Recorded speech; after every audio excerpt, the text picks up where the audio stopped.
Over the last few weeks, John and I have invited you on board our new boat that's been our home for just over a week. We wanted to give you a really quick tour. This is hull number 1. It's a 55 foot. We started our adventure in Barcelona, sailed to Mallorca, and our goal over 2 months is to cross over to Italy and then sail along the French Riviera. In preparation for the crossing, we've been living it up in Spain, exploring hidden beaches, the most beautiful towns, and eating all the paella here in Mallorca. But on this episode, we're saying goodbye to civilization and we're going rogue. We're sailing, we got about 40 knots of breeze on the beam. Hoisting the sails as we go completely off grid. We are getting really close now. Where there's a protected archipelago with a strict limit on visitors. 50 tickets is the cutoff. We unbelievably score the last one. Carrera. So let us show you how we're going to get there, and the moment we find out, it's heavily guarded. And now holds the secret, one of the last living natural reserves in the Mediterranean. So we can't arrive on the mooring. So this adventure started while we were anchored here in paradise off Mallorca. We've just found out there's a cluster of untouched islands that are a stone's throw away. The archipelago is just 12 nautical miles south of us. But we have a problem. Anchoring is prohibited, they have limited buoys, and you need a permit. And if you don't have one, you're asked to leave. Bookings only open 3 weeks in advance and they book out the minute they become available. And the only hope of getting one inside of 3 weeks at this time of year is just constantly refreshing the page, hoping someone's cancelled. Yesterday when we were sailing here, John was continually refreshing his phone to see if we could get a mooring that pops up. None did. One came up for like 2 weeks time, one came up for 3 days time. And again, John just checked it. I'm not gonna wait. I just checked it and it's free. Do it. Private, 15 to 20. Yeah. Next screen. Yeah, I got it. We're going to Bonnie. We're going. He's under stress. Okay, I will explain. What is the place called again? Can I just book this? Okay, yeah. We'll do this later. Okay. It's gonna time out. It says you've got like half an hour to do it and it wants a lot of information. Okay. Now he's concentrating.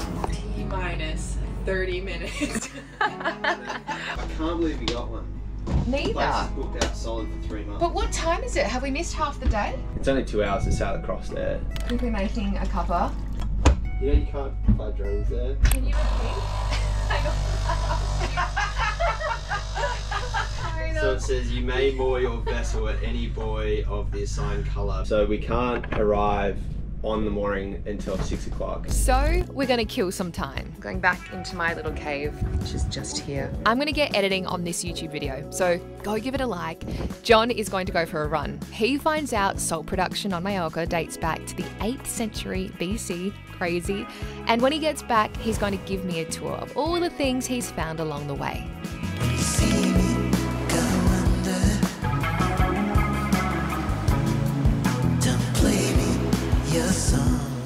So it's just after lunch now and the beach is packed. There's a huge car park back again. That's a restaurant over there, I think. Just found a really cool gospel. So just have to find it now. We're gonna put the drone out for our adventure.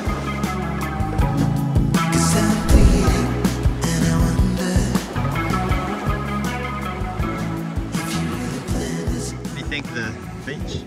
I love all the coloured umbrellas. They're so nice. But on our way back to the boat, our outboard decided to cark it.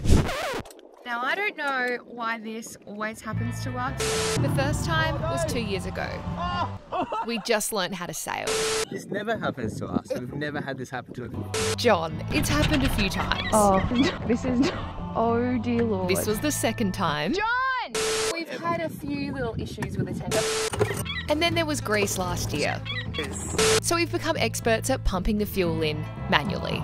Tail steering. John's pumping. Only got one oar. I'm gonna oar.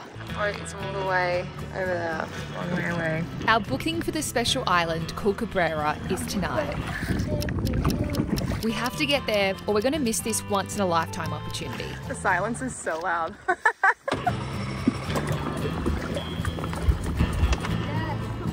This is ridiculous. I think the fuel pump's broken.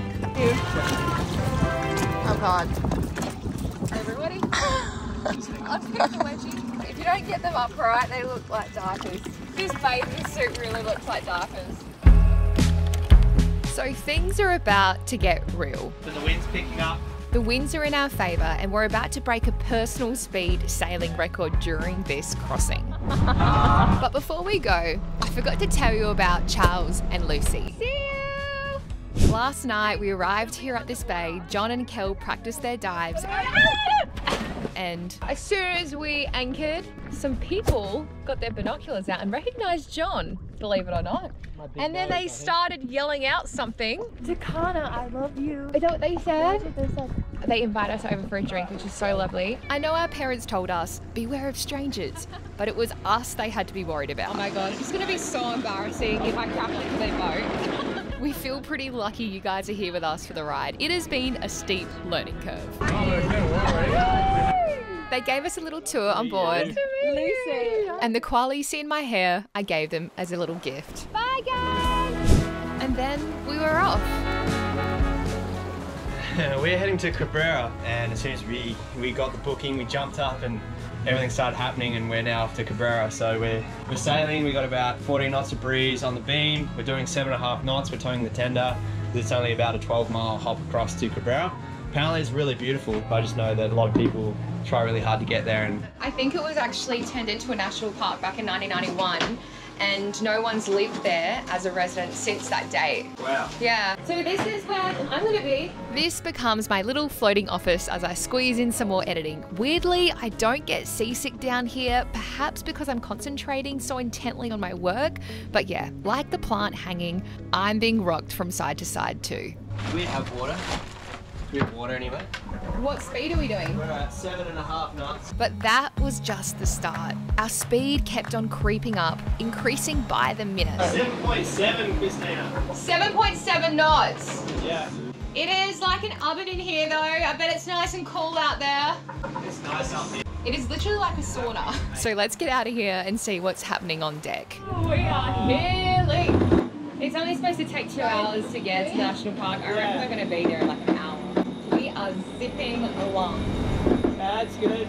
Keep going. Yeah, it's probably what we're gonna get. I don't feel like I'm doing anything like really massive over here. Big buttons. Yeah, I know, right? But Kel was killing it. If you missed our previous episode, Kelly is a complete stranger. We met her a week ago at the airport when this trip all started. Oh my gosh, you're so cute. Hey, Kelly. John and I put a call out for a crew member on our Instagram and the former engineer replied, You can clearly tell that I'm no videographer, but don't get seasick. I'm pretty happy and go lucky all the time, and I think I fit those things. she only had 1 week of sailing experience under her belt. You'll be the first stranger that we've had on board. And we wanted to give her an experience of a lifetime. I think you've got the knack. Don't gas me up like that. It's really special. I'm so glad that we were able to invite someone who can really enjoy this opportunity. Kelly only had like 5 days sailing confident crew course, like I once had, like John once had. We just need to get through the marina and provision to be able to share this experience with her. Reading carrot and hummus. Kel's sliding off the seat. I hope it really sticks with her forever and she learns a lot. Today, she's broken a new record sailing. 8.7. Wow, that's pretty good. Yeah. Is it gonna hit 9? Come on, baby. Yeah! 9.1! And we broke one with her, reaching 9.4 knots, the fastest John and I have gone since learning how to sail 2 years ago. Great, so we just took a reef on the main and a reef on the Genoa. We're still doing 8.5 knots, but the wind's picking up. It's like occasionally getting close to 20 knots. It felt so damn good. A milestone while sailing to a completely new destination in the Mediterranean Sea. Wowee! It's like we're in the middle of nowhere. And it's highly likely we'll probably never have the opportunity to visit again in our lifetime, so we want to soak up every last drop. Shared life jackets on me. And then reality sets in. Oh my God. And the swell sends our belongings for a 6. What was that? Is that my laptop? No, I put your laptop away. What was it? It was life jacket time. We just are getting the craziest waves right now, so we're getting the life jackets out. It's a bit risky to be above deck without them. The camera just got a massive splash on it. Oh my God, that was... I just got water all over the camera. Whoopsies. Try that, Cal. Just getting whipped around, aren't we? which is a little one. That's for you, Kel. The hours getting late. I shouldn't sit here and contemplate. I just can't stop thinking about it. I won't forget a single thing, from drunken nights to Sunday mornings, and how you smiled at me. We are getting really close now, so we're just going to be putting away the sails, starting off with the head sail, and then we're going to put the boat into wind, the nose into wind, and we're going to furl away the mainsail. So John's just behind the helm. I'm going to turn up and wind now.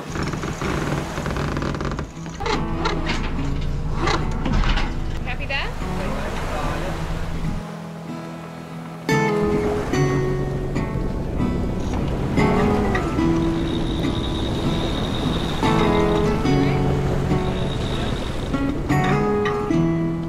So let's talk about Cabrera and why it has such strict guidelines. You need permission to dive, drones are forbidden, smoking and fishing is prohibited.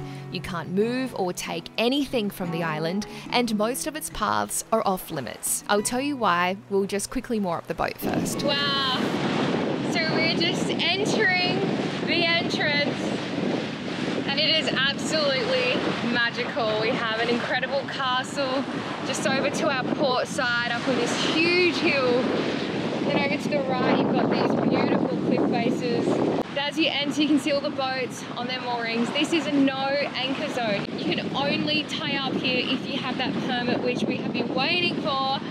And obviously that opening opened up for us this afternoon. So we feel very blessed and lucky to be here right now. This is just fate, really. So I guess our next mission now is to find which mooring we're supposed to jump on and then head to the office. At the office, we're going to meet a ranger. You see, most of this island is off limits unless you have a guide.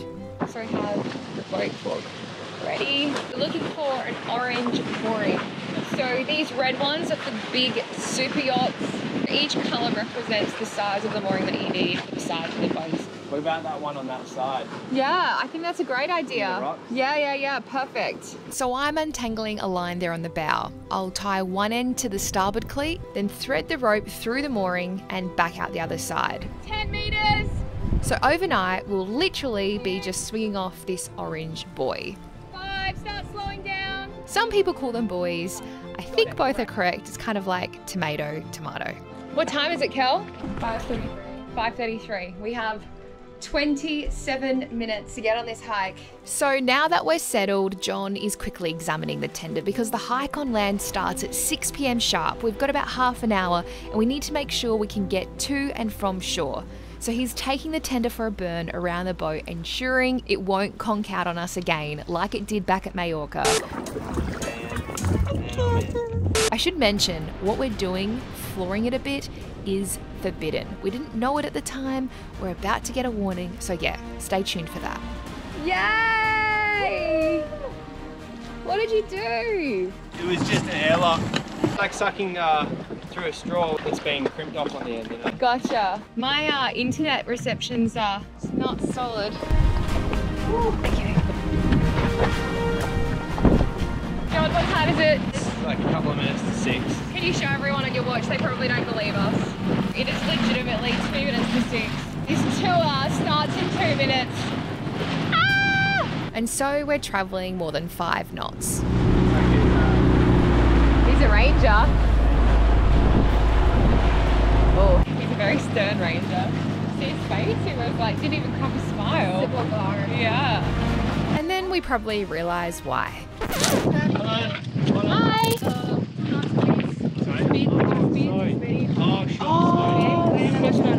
Turns out the speed limit is 2 knots. That's like 2 miles per hour, a crawling pace. It's enforced by rangers who are here to protect the environment. Sorry. For decades, this island has had a military presence, and back in 1973, it was like a war zone here. Even before that, it was a concentration camp where thousands of French prisoners of war were sent to fend for themselves. This was 200 years ago. But the carnage all stopped in the early 1990s. Now when the military visits, it enforces the new rules. This is so interesting. They have military barracks just behind us.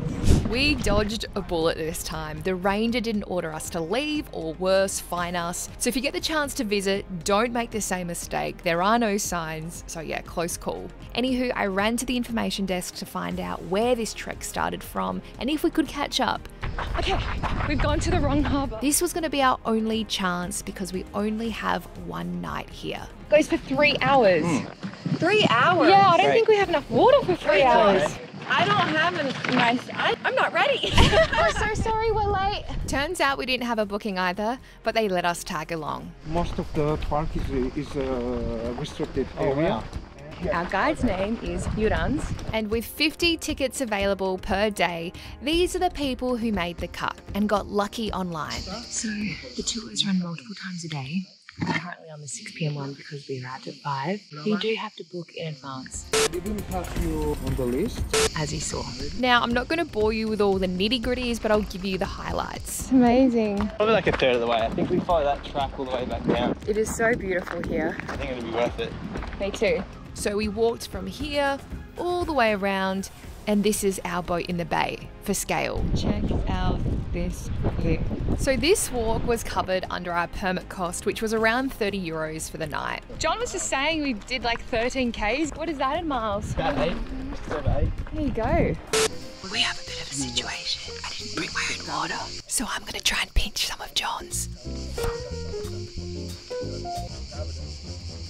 Before we leave, we've heard we have to hike to the castle, so we'll do that first thing in the morning. And towards the end of this tour, I've learned something remarkable that I have to share with you guys. We're chatting to Vivian, who's on board a research boat. They are looking out for ghost nets. Yes, Coming from Africa mostly. mostly from Africa, yes. But they're not your average ghost net, and they're actually littered all around the Mediterranean. This is a ghost pad. This basically acts as like the buoy, the floater. This is to attract fish. So this doesn't catch the fish.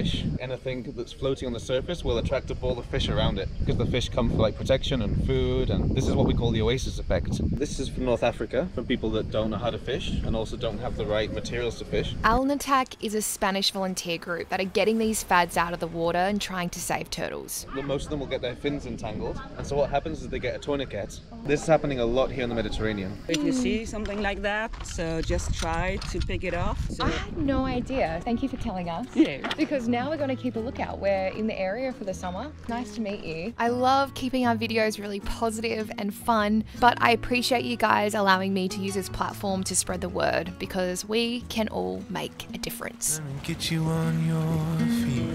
Arizona garden with my little cactus flower. Let the day slip away in the golden hour. Thanks.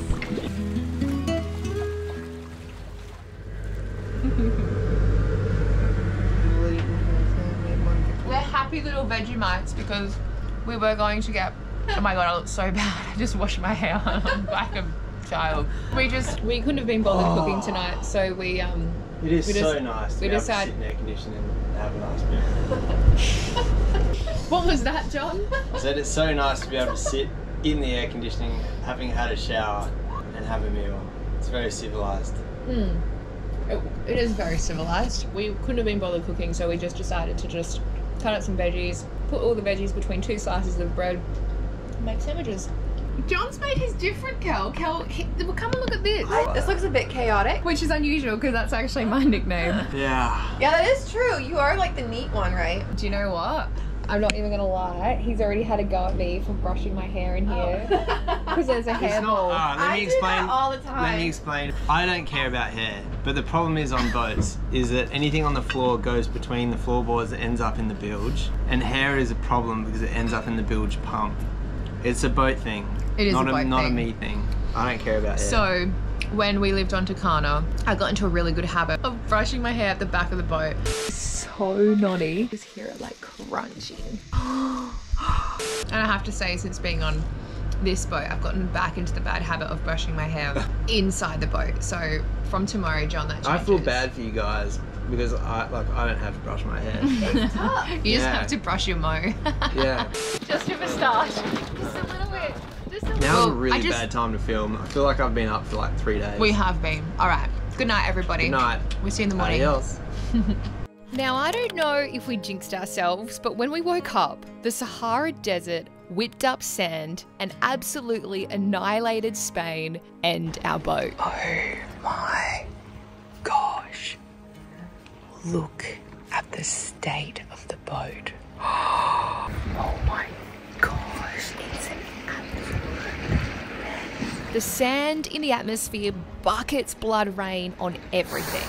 Oh my god. A couple of years ago, it was so bad that snowfields in the Pyrenees looked like deserts. It happens from time to time. It was a result of a storm that was over Africa. I'm just waiting for John to wake up because he literally detailed the boat back in Palma 48 hours ago. The boat looks absolutely beautiful. Only took me all day. Did it really? Big boat, takes a lot of time to clean. But it wasn't just the rain we heard last night. In the middle of the night, this orange boy was hitting against the hull so loud.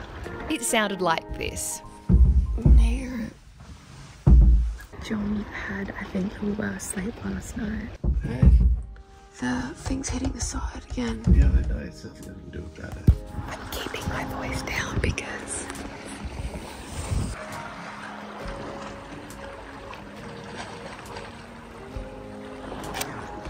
everyone's still sleeping.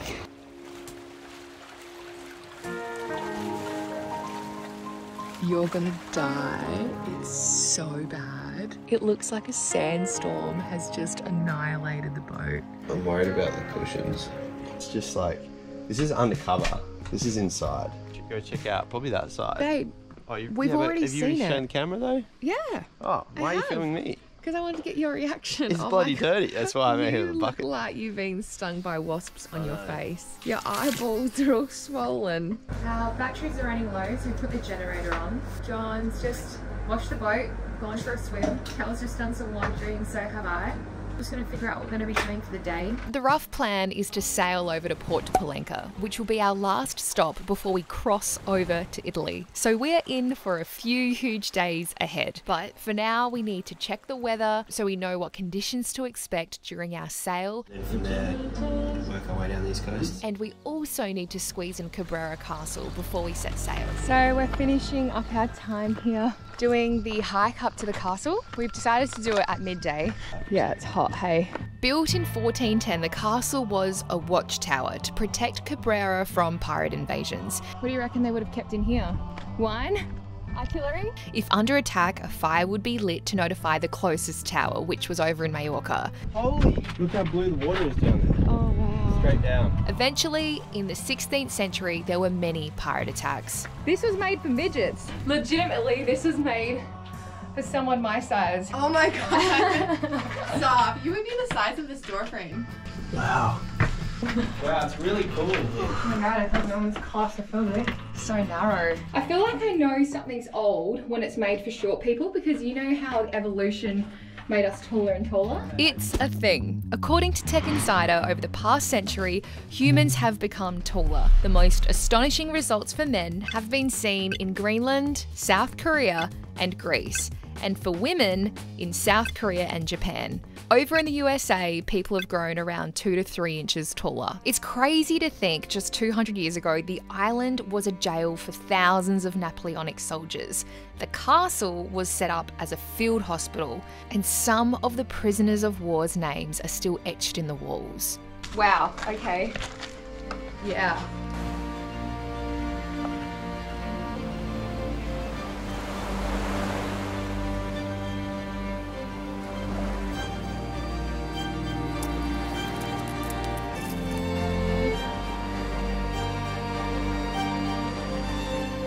So we've just come back from our hike and we've just gone for a quick little dip, but Jog's taken one for the team and he has swum all the way to the cliff faces there, and he was either going to give us a yay or a nay, and he just told us that there's actually not much there, it's just seaweed. So I think he's practicing a little bit more of his dives.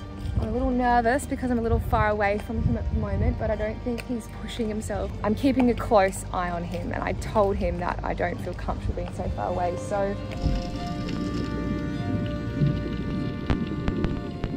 When he gets back, I think we're going to have to turn on the ignition. There isn't much wind about today. We're going to be making our way back up to Mallorca because the mooring that we're on at the moment here on the island only lasts 24 hours. So we have to get going. We're going to be making our way along the east coast of Mallorca. Now, if you remember, drones aren't allowed throughout the Cabrera archipelago, which is made up of 19 islands and islets. So ever since we arrived, I've been trying to work out how to capture this place from a bird's eye view. Drones really capture the magic. Early this morning, I thought I'd come up with a genius idea. John said that he hadn't slept much. So I was like, okay, I'm gonna sleep just on the couch there. As I was laying on the couch, I look up and I see the flagpole. So I'm gonna put the GoPro on the flagpole and we're gonna try and get the 360 up there. What an adventure. It's gonna be an adventure. Now this camera and I go back about 3 years. So for a little insight into my days as a TV news reporter, I first used this camera when I was sent on one of the coolest stories I ever reported on, a joy flight with the Royal Australian Air Force Roulettes. On board their then brand new PC-21 aircraft for an aerobatic routine above the Formula One track while I was reporting on the Grand Prix back in Melbourne, Australia. It's an amazing view from up here. It's awesome. So I really wanted this gig so bad, but I was actually too light. I got my baked beans, I'm still a little bit under on my weight. Had chicken, chips, and now some milk. I had to weigh 55 kilos for the ejection seat in case of an emergency. I'm still having to stuff my face 24 hours before going on this flight. About 2 weeks leading up to the story, I was just eating everything I could. Spaghetti for dinner. The morning of, with all the gear on though. I weigh 55.1. Yeah, but look at all of your clothes and you've just eaten. The medic cleared me. They're accurate, inaccurate or otherwise. Don't blame me. And so for the very first time, I was able to use this new technology that was this 360 view, capturing the moment in this unique way from all angles. Yes, the microphone doesn't work on the camera anymore, but who would have thought I'd be sticking this camera on top of our mast all these years later in Spain, capturing our departure, throwing the lines, and leaving Cabrera Archipelago. Scoring this last ticket was not lost on us, and we are so grateful. I'm not gonna reach it, just leaves my mind.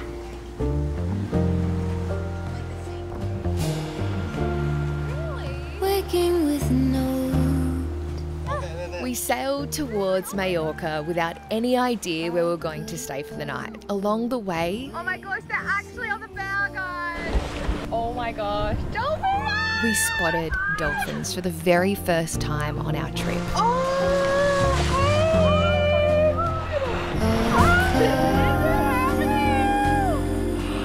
my gosh, they're so big. Oh, that's a big one.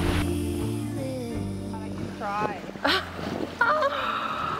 It felt like the seas were getting a bit rough, so as we would pass by towns, we were trying to find a place to seek protection for the night. It's a cool looking boat. And around 25 nautical miles into our sail, we approached Puerto Colom.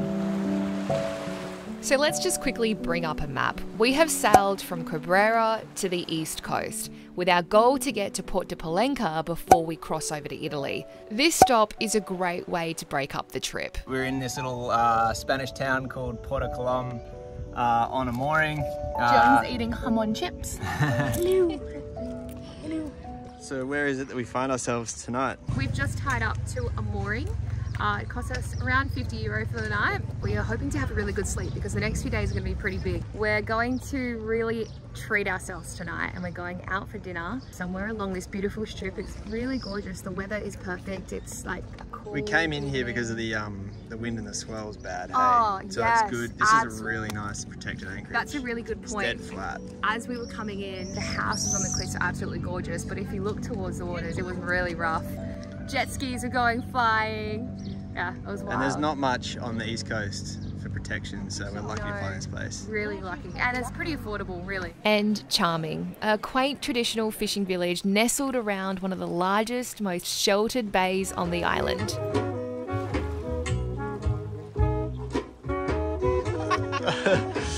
So we just had gelati, we've come out, we saw this band in the distance, and we've just come over here to enjoy it for free. And we're just thinking how good it would be to have a beer, and we're looking for the for the beer boat, the little convenience store that floats. How's the Serenity? How's the Serenity? How's the Serenity? Ray will love that one. We stayed until the sun fully set, and the next morning we spotted a Harley in a canister on the back of a boat. The Serenity was about to be shook up. John and I have realised something. We're about to embark on our biggest crossing yet. We're off. This is it. We have someone to look out for us, right? Maybe. We'll be the furthest away from land we've ever been on our sailboat. So we're going to be far from help. And we've only just found out that we don't have all the safety equipment we need on board for the crossing. So nerves are high. I've got like a bit of an anxious feeling in me about this trip. Holy shit. What the heck? If you want to see what unfolds, give this video a like. It takes a second and really helps us out. Leave us your comments and make sure you're subscribed so you don't miss the action. I also have another giveaway over on Patreon for you guys starting this week, and a life update if you'd like to join our crew. Thanks always for your support, guys.